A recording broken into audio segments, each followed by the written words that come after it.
이번 주 나라 안팎에서 들려오는 어수선한 소식을 접하면서 생각나는 시가 하나 있어서 설교 전에 여러분과 함께 나누어 보도록 합니다. 가을에는 기도하게 하소서. 낙엽들이 지는 때를 기다려 내게 주신 겸허한 모국어로 나를 채우소서. 가을에는 사랑하게 하소서. 오직 한 사람을 택하게 하소서. 가장 아름다운 열매를 위하여 이 비옥한 시간을 가꾸게 하소서. 가을에는 홀로 있게 하소서. 나의 영혼 굽이치는 바다와 백합의 골짜기를 지나 마른 나무 가지 위에 다다른 까마귀 같이 가을에는 기도하게 하소서. 김현승이라는 시인이 쓴 가을의 기도라는 시입니다. 지금 이 계절에는 무엇보다도 기도가 절실히 필요한 시기다라고 생각됩니다. 그래서 떠오른 시가 언제가 읽었던 가을에는 기도하게 하소서 하는 말로 시작하는 시입니다. 지금 우리나라의 상황이 최악으로 달려가고 있습니다. 정치가 너무도 불안합니다. 또다시 대통령 탄핵이라는 안타깝고 절박한 촛불이 타오를 지경에 이른 위기의 시기입니다. 경제는 수출, 주식, 사업, 자영업 등 모든 분야에서 끝없이 추락하고 있습니다. 은행이 부도가 나는 금융위기가 터지지 않는 게 신기할 정도입니다. 북에서 보내는 오물풍선과 대남방송으로 전쟁의 어두운 그림자가 우리 사회를 휘감고 있습니다.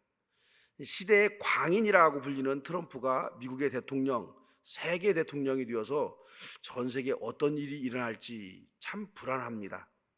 현재 우리나라 환율이 크게 치솟아서 1,400원대를 넘어가고 있습니다. 이 정도 환율이면은 IMF 시절과 비슷하게 지금 올라가고 있습니다. 당장 우리 교육부터 고민에 빠졌습니다. 우리 교회 자랑스러운 교육 프로그램 중에 하나인 비전 트립, 중고등부 학생들 데리고 캘리포니아의 계곡을 방문하는 그 계획을 세워야 하는데, 그런데 높아진 환율로 교유와 학부모들의 재정 부담이 크게 생겼습니다. 큰 비용을 들이고 이 비전 트립을 진행해야 하는지 저는 지금 그런 고민에 빠졌습니다.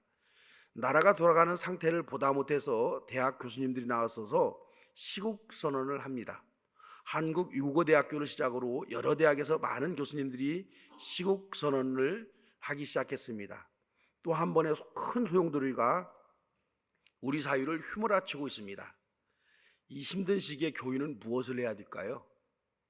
우리도 피켓을 들고 길거리에 나가야 할까요? 개인적으로는 그럴 수도 있다고 생각을 합니다. 하지만 지금은 민주화가 상당히 진행된 사회인지라 시위한다고 해서 시위자들에게 정부가 물리적 폭력을 직접적으로 사용하진 않습니다. 누구라도 용기만 있다면 자신의 의견을 길거리에서 표현할 수가 있습니다. 인터넷으로 청와대까지 자신의 의견을 피력할 수가 있습니다. 그러기에 교회는 이 시기에는 기도해야 합니다. 폭력이 짓누르는 시기에는 행동하는 양심이라는 구호 아래 잘못된 사회를 향해 행동해야 옳았습니다. 하지만 지금의 시기는 그리스도인들의 행동하는 신앙은 기도입니다. 이 긴박한 시기를 안전하게 지나가게 해달라 기도해야 합니다. 주님이 우리 민족을 이 위험에서 건져달라 기도해야 합니다. 그래서 이 가을에는 기도하게 하소서 하는 시 제목으로 설교를 준비해 보았습니다. 오늘 우리가 읽은 구약 다니엘서 보면 믿음의 용사 다니엘이 얼마나 기도 생활에 철저했는가를 보여줍니다. 유대인들은 규칙적으로 하루에 3번 시간을 정해놓고 기도합니다. 3시, 6시, 9시 이게 기도 시간인데요. 오늘날의 시간 개념으로 하면 9시, 12시, 3시입니다. 하루 일과 중에 가장 중요한 때인 9시, 12시, 3시 이때 기도하는 거죠. 지금 다니엘은 절대로 다른 신에게 기도하지 말라라고 하는 메데와 페르시아 왕, 이 다리우스가 금령을 선포했는데도 기도하고 있는 겁니다. 다니엘은 기도를 쉬는 줄을 범하느니 차라리 왕의 명령을 어기고 죽음이라도 각오하겠다, 이런 기도입니다.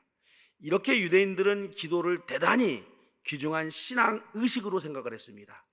유대인들뿐만 아니라 그리스도인들에게 있어서 기도는 하나님과 하나가 되는 거룩한 연결 행위이고 하나님이 주시는 은총을 받아들이는 고귀한 통로입니다. 그러기에 기도란 아무리 강조해도 조금도 지나치지 않습니다. 형식적으로 보이는 기도라도 기도하는 모습은 참으로 아름답습니다. 그러나 기도하는 사람은요, 깊이가 좀 있어야 돼요. 기도하는 사람은 기도하는 사람답게 살아야 됩니다. 기도란 형식을 갖추어서 해도 되고 형식의 구애음 없이 해도 되지만은 기도하는 사람은 인격적 성숙이 반드시 있어야 됩니다. 그래서 여러분, 기도는 언어의 유의가 아니고 삶의 변화입니다. 기도는 경건의 모양이 아니고 경건의 능력입니다.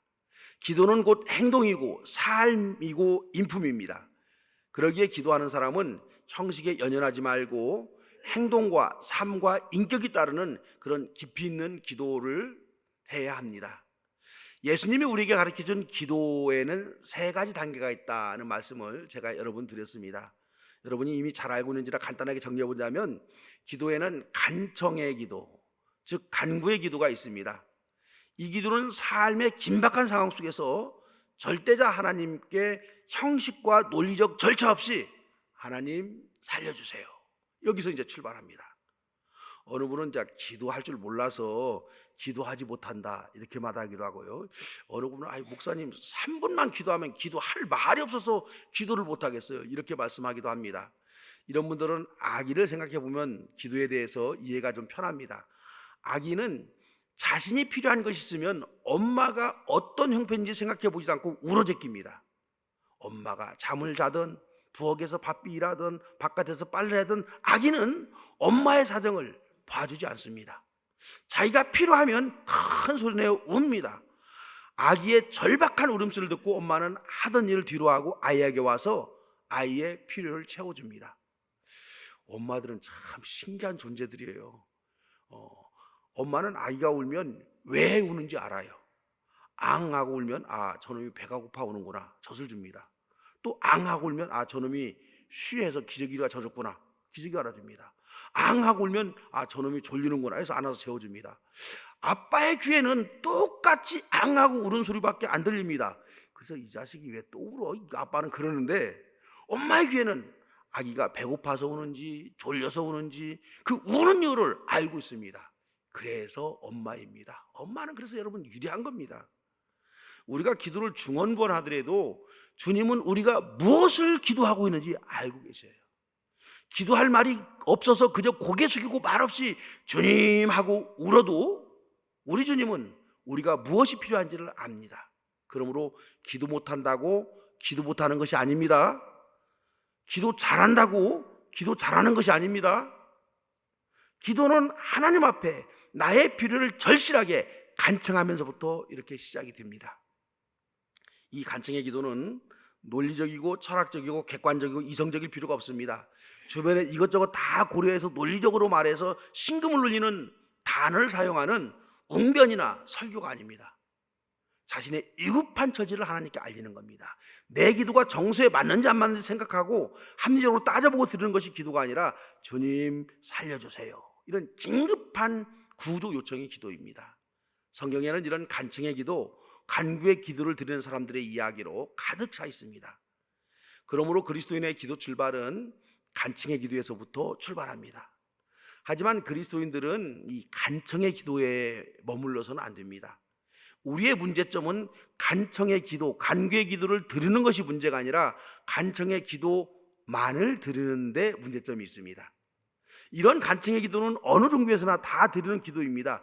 예수님이 우리에게 가르쳐준 또 다른 기도는 중보의 기도, 화해의 기도입니다. 중보의 기도, 화해의 기도는 나에게 피해를 입힌 사람들, 나와 불편한 관계에 있는 사람들을 위해서 드리는 기도입니다. 우리가 일반적으로는 그 다른 사람을 위한 기도를 중보기도다 이렇게 말하는데요, 중보기도는 다른 사람들을 위한 기도가 아니라 나를 미워하는 사람, 혹 내가 용서하기 어려운 사람, 나를 싫어하는 사람을 위한 기도입니다. 여러분 한번 생각해 보세요. 어느 부모가 자녀를 위해서 기도하지 않겠습니까? 신앙을 가진 사람들은 가족과 교인들과 친구를 위해서 기도합니다. 자신이 사랑하는 사람들을 위해서는요, 누구라도 기도합니다. 이런 기도는 간청의 기도다, 간구의 기도다, 이렇게 우리가 분류하면 됐습니다. 문제는 정말 내가 싫어하는 사람, 정말 내가 사귀고 싶지 않은 사람, 정말 나에게 손해를 입힌 그 사람들을 위해서도 기도할 수 있는가? 참 여러분 어렵죠. 사람이 한평생 살다 보면은요, 여러분 친구들만 생기는 게 아니에요. 적들도 많이 생깁니다. 목사들의 세계에서도 보면은요, 항상 다툼이 있고 편이 갈라집니다. 목사들도 상대방을 비방하고 음해하고 미워하는 감정으로 서로를 바라보는 경우가 비일비재합니다. 나에게 별다른 손해를 주지 않았건만 나와 의견이 다르다고 큰 소리로 다투는 그러한 상대도 인생길을 살다 보면요, 만나게 되는 거예요. 이런 사람들을 위해서 기도하는 기도, 나와 다투는 상대방을 향해서 저주가 아니라 그들의 삶을 하나님이 지켜주시라고 진심으로 드리는 축복의 기도가 바로 중보의 기도, 화해의 기도입니다. 십자가에 달린 예수님은요, 자신을 십자가에 못 박은 후에 십자가 아래에서 예수님을 희롱하고 옷을 뽑아서 나누는 사람들을 보고 기도합니다. 아버지, 저들을 용서해 주십시오. 저 사람들은 자기네가 지금 무슨 일을 하는지 알지 못합니다. 그들 위해서 기도하는 거예요. 사도행전에 나오는 스데반 집사는요, 자기를 향해서 돌을 던지는 사람들을 보고 주님께 기도합니다. 주님, 이 죄를 저들에게 돌리지 말아주세요. 그렇게 기도하고 주님 품에 안깁니다. 이것이 예수님이 우리에게 가르쳐준 중보의 기도, 화해의 기도입니다. 세 번째는 이제 주의 기도입니다. 주의 기도는 내 뜻대로 마시고 아버지의 뜻대로 하소서 하는 기도입니다. 그래서 하나님의 뜻에 내 뜻을 맞추는 기도. 예수님은 고난의 잔을 옮겨달라고 땀방울이 핏방울이 되도록 간절히 기도합니다. 간청의 기도를 드린 거죠. 하지만 예수님의 결론은 나의 뜻대로 마시고 아버지의 뜻대로 하소서, 이런 결론입니다. 나의 간구보다는 아버지의 의견에 내 의견을 맞추고 하나님의 뜻대로 순종하고 실천하겠다는 결단의 기도입니다. 그래서 이 기도를 저는 주의 기도 이렇게 간략하게 정리해 보는데, 주님의 뜻을 묻는 기도다, 주님의 뜻에 순종하겠노라고 결단하는 기도다, 이런 의미입니다. 이 기도는 하나님과 내가 합의를 이루는 기도입니다. 예수님이 나의 뜻대로 마옵시고 아버지의 뜻대로 하옵소서 하고 기도했을 때 예수님은 하나님의 뜻이 무엇인지 여러분 알았습니다. 십자가를 지어야 하는 것이 하나님의 뜻인 줄 알았습니다. 알면서도 하나님의 뜻에 선뜻 순종하기가 망설여집니다. 십자가가 두려웠기 때문이에요. 두려웠습니다. 그래서 하나님의 뜻에 즉각적으로 아멘 그렇게 못한 겁니다. 하지만 이 문제를 가지고 예수님은 기도로 극복합니다. 기도를 통해서 예수님은 하나님과 하나가 되었습니다. 하나님과 내가 하나가 되고 내 마음이 하나님의 마음이라면 나에게 무슨 문제가 있겠는가. 여전히 산적할 문제가 많이 있다 할지라도 그 모든 것을 평온하고 즐거운 마음으로 헤쳐나갈 수가 있습니다. 한국교회 성장을 연구해온 미국의 어느 목사님이 한국교회 성장 동력이 산기도에서 나온다, 이건 이제 확신을 했어요. 이 미국 목사님은 미국 본국으로 들어가서 성도들에게 한국교회에서 경험한 산기도를 간증을 합니다. 우리도 산에 올라가서 뜨겁게 기도합시다. 그러면 우리 미국 교회가 살 수가 있습니다. 교인들에게 호소합니다. 그러자 교인들이 물어봅니다. 목사님, 하나님이 산에만 계시나요? 교회당에서 하는 기도는 하나님이 들으시지 않나요? 결국 그 미국 목사님은 산에서 기도하는 교육 프로그램을 포기했다고 합니다. 산기도를 그렇게 열심히 했고 한국교회의 동력이라 할 만한 기도 운동이 한때는 들불처럼 우리 교계에도 타올랐습니다. 그런데 그 불과 몇 년 만에 기도의 운동이 시들어 버렸습니다. 지금은 산기도 다니는 사람들 거의 보지 못하죠. 우리는 생각해 봐야 돼요. 그렇게 뜨겁게 기도한 우리들의 기도가 한국 사회를 얼마나 신용 있는 사회로 변화시켰는가 생각해 봐야 돼요. 산에서 부르짖고 새벽마다 부르짖고 부흥회 때마다 밤새워 부르짖던 우리들의 기도가 자본이 중심이 되는 사회가 아니라 하나님이 중심이 되는 사회로 바꾸어 놓았는가, 그런 우리 질문들 좀 해봐야 됩니다. 이 뜨거운 기도가 분단된 민족에게 평화와 통일을 가져왔는가, 이런 생각 여러분 한번 해봐야 돼요. 우리는 뜨거운 기도의 열정 뒤에 기도에 대한 이해가 좀 부족했습니다. 기도를 강조하는 말씀은 성경 여러 군데에서 나옵니다. 그 가운데 오늘 우리가 읽은 11장 누가복음 11장 9절의 말씀은 기도하는 우리의 가슴을 뜨겁게 하는 구절입니다. 구하라, 그리하면 너희에게 주실 것이다. 찾으라, 그리하면 찾을 것이다. 문을 두드리라, 그리하면 너희에게 열어주실 것이다.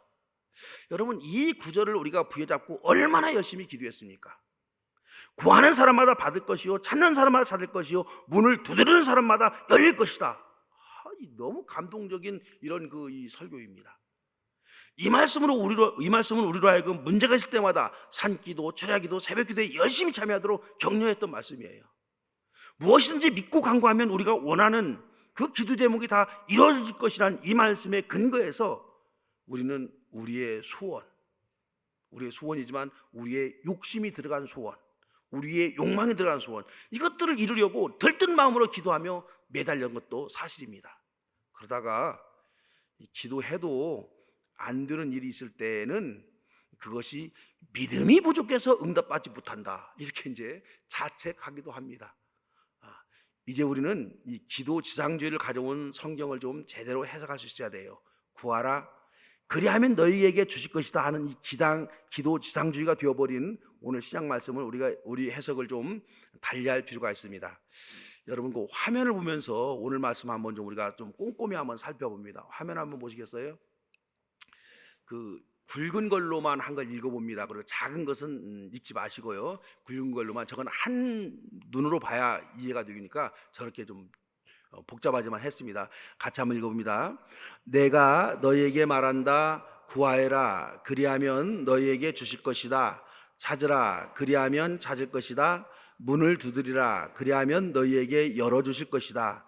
구하는 사람마다 받을 것이요, 찾는 사람마다 찾을 것이요, 문을 두드리는 사람에게 열어주실 것이다. 거기서 중단하고요. 그 다음에 끝에 이제 또 굵은 그 큰 글자 써 있는 거 있죠? 글로 갔습니다. 같이 읽습니다. 하늘에 계신 아버지께서야 구하는 사람에게 성령을 주시지 않겠느냐. 저 문장을 저렇게 봐야 돼요. 이 구절의 근거에 본다고 한다면 구하라 그랬는데 무엇을 구하라는 얘기예요? 무엇을 구면 준다는 얘기예요? 성령. 그때 나왔어요. 성령. 저 괄호에 묶여 있는 구절을 건너뛰고 읽으니까는요, 저 구절이 눈에 확연히 들어옵니다. 괄호에는 이런 말씀이 드렸어요. 아버지가 구하는 자식에게 좋은 것을 준다고 약속한 것처럼 하나님이 구하는 것에 덧입혀 더 좋은 것으로 줄 것이기에 구하라. 그러니까 괄호를 읽어보면 그렇게 되어 있기 때문에 우리가 이 말씀을 혼돈을 해버리는 거예요.